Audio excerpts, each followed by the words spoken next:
బ్రాహ్మణులకు శుభవార్త. సనాతన ధర్మ పరిరక్షణే ధ్యేయంగా ఏర్పడినటువంటి హిందూ మహాసంస్థానం విదేశాలలో ఉద్యోగాన్వేషణ చేయాలనుకున్న ఔత్సాహికులకై అభ్యర్థుల నుండి దరఖాస్తులు కోరుతుంది. సంప్రదించవలసిన వాట్సాప్ నంబర్ 9866615399. నమస్తే, వెల్కమ్ టు అవర్ ఛానల్. నేను పద్మిని. ప్రస్తుతంతో పాటు ప్రముఖ ఆధ్యాత్మికవేత్త, వాస్తు జ్యోతిష పండితులు కేఎస్ఆర్ గారు మనతో పాటు ఉన్నారు. మాట్లాడదాం సార్. నమస్తే సార్.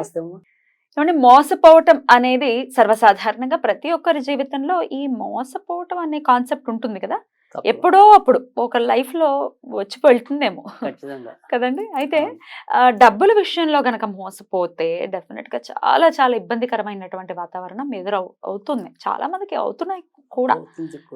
కాల్స్ వస్తూ ఉన్నాయి. ఏమంటే డబ్బులు ఇచ్చేసామండి, మాకు తెలిసిన వాళ్ళని ఇచ్చేసాము, లేకపోతే రకరకాల ఈక్వేషన్స్ ఉంటాయి. డబ్బులు హెల్ప్ చేయటం అనేది మేజర్ ఫస్ట్ థింగ్. మనకు తెలిసిన వాళ్ళే కదా, ఆపదలో ఉన్నారని హెల్ప్ చేశాము అని చెప్తారు. వాళ్ళు అబ్స్కాండ్ అయిపోవడం, డబ్బులు తీసుకోవడం, అసలు వాళ్ళు ఎక్కడున్నారో కూడా తెలియదు మాకు అని అంటారు. అలాగే వాళ్ళు తెలిసినా ఇదిగో ఇస్తాం అదిగో ఇస్తాం అని ఏళ్ళు గడిచిపోతున్నాయండి. ఇంట్లో ఏమో గొడవలు అయిపోతున్నాయి వీటి రీత్యా. మానసికంగా చాలా కృంగిపోతారు.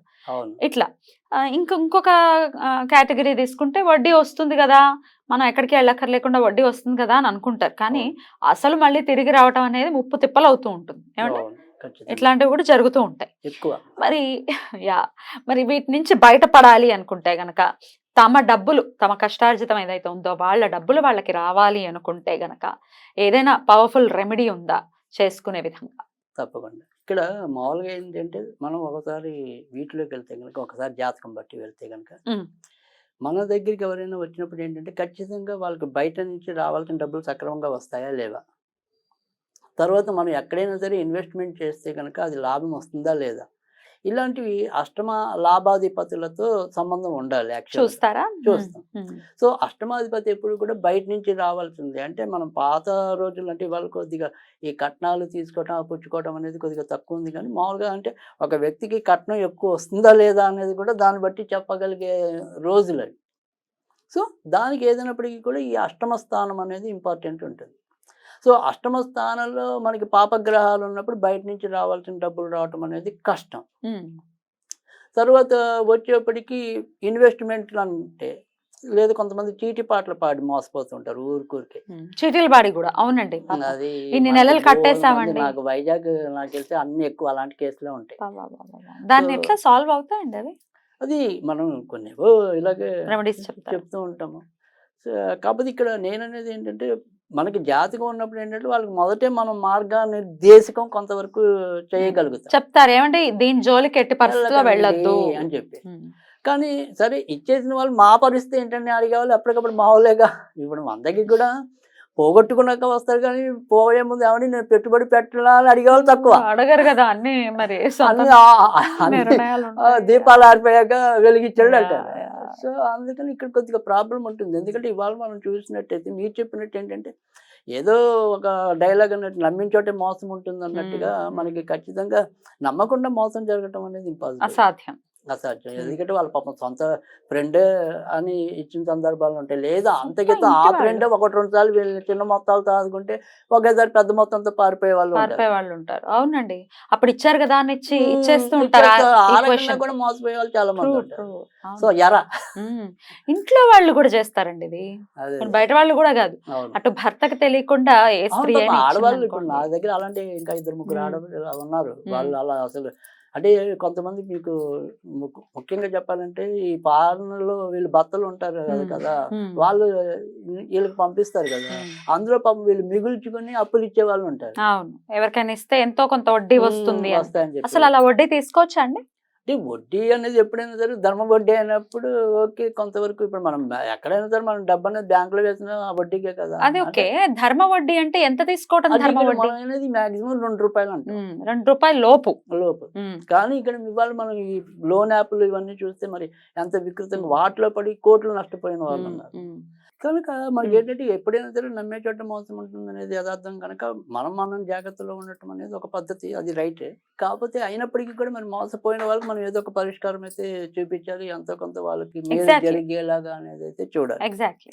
సో దానికి సంబంధించినంత వరకు ఈరోజు మనం చెప్పుకునే రెమెడీ ఏదైతే ఉంటుందో అది ఖచ్చితంగా ఒకటి నరసింహస్వామి ఆరాధన.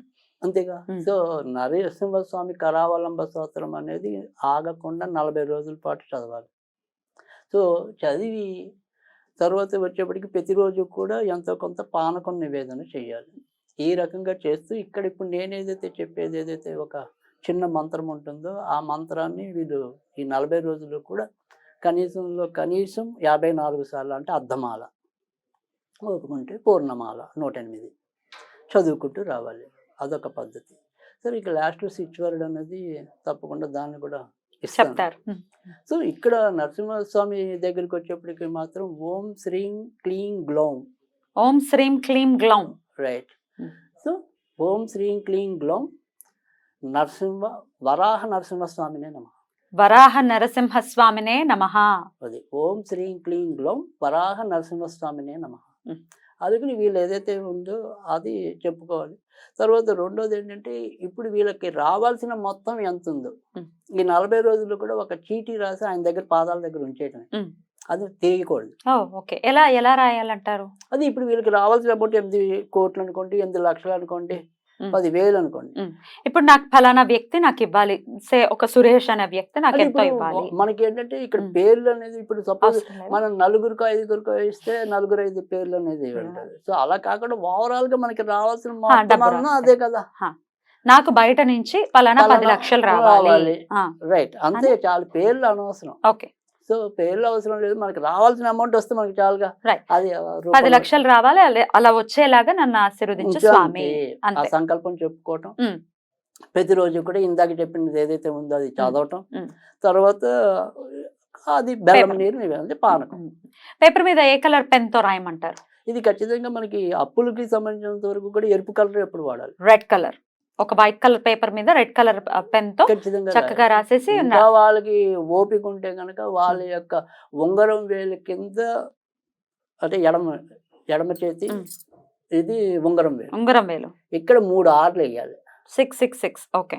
666 అనే సంఖ్య వేసి ఇందాక మనం చెప్పింది చదివితే కనుక ఇంకా కొద్దిగా తొందరగా పనిచేయడానికి కూడా ఉంటుంది. బ్యూటిఫుల్.